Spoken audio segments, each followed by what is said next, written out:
For today's video ay magluluto naman tayo ng masarap na chocolate brownies. Yummy brownies!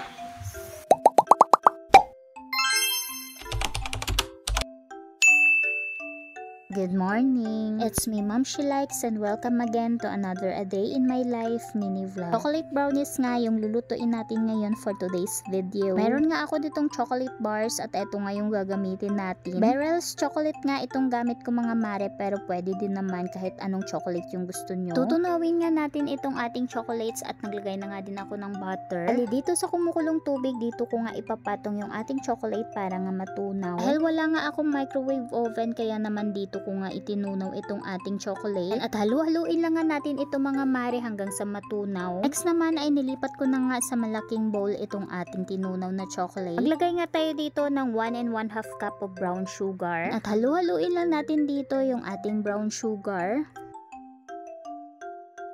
At kapag nahalo na nga natin ito ng maayos ay maglalagay na nga tayo dito ng itlog. Bali gumamit lang pala ako dito ng 3 large size ng eggs. At pag halu-haluin na nga natin ito mga mare until na mag-well combine. Naglagay din pala ako ng konting vanilla essence. Naman ay sasalain nga natin itong 1 cup of flour and 1/4 cup of cocoa powder. Gumamit nga pala ako ng salaan dito mga mare para nga hindi mamuumuo yung ating flour. Naglagay din pala ako ng pinch of salt. Ayan, at halu-haluin lang natin ito ulit mga mare until na mag-well combined yung ating wet and dry ingredients. Yan, at andito na nga din sa bahay itong batang makulit at tutulong nga daw sa akin sa pagbe-bake. Bali naglagay na nga din pala ako ng parchment paper dun sa ating baking pan na gagamitin. Ayan, at ibubuhos na nga natin dito yung ating mixture.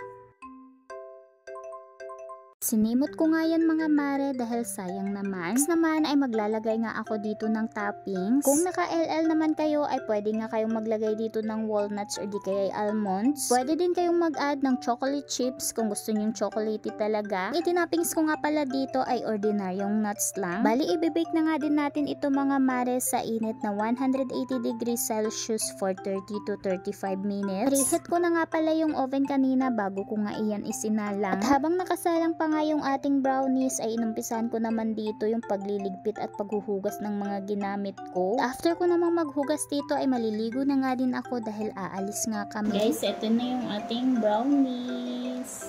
Fast forward na nga yan mga mare, ayan nga at malamig na nga itong ating brownies. Paligo na nga din ako sa mga oras na yan at hiniwa-hiwa ko na nga din itong ating brownies. Bali ireregalo ko nga ito mga mare dun sa kaibigan ko na nag-invite nga sa amin. Sobrang masarap nga itong brownies na gawa ko mga mare, kaya subukan nyo na din. Ayan nga, at kumuha na nga din ako para nga ating i-taste test. Magmamadali na nga din itong aking asawa dahil kanina pa nga yan naka-ready. Kaya naman inilipat ko na nga agad ito ng tray at tinakpan ko na nga gamit itong ating cling wrap. After ko nga dyan ay dali-dali na nga din akong nag-ayos at lumarga na nga din kami. Papunta na nga din kami doon sa bahay ng kaibigan namin na nag-invite nga sa amin. Double celebration nga yung ganap sa kanila dahil nakapasa nga din pala siya sa nursing board exam. At gumraduate din ng senior high yung pamangkin niya, kaya dobling celebration. 4 PM na nga din yan sa mga oras na yan nung kami nga ay umalis ng bahay. Nandito na nga muna mga mare itong aking video at puputulin ko na nga muna. See you ulit sa next one. Bye!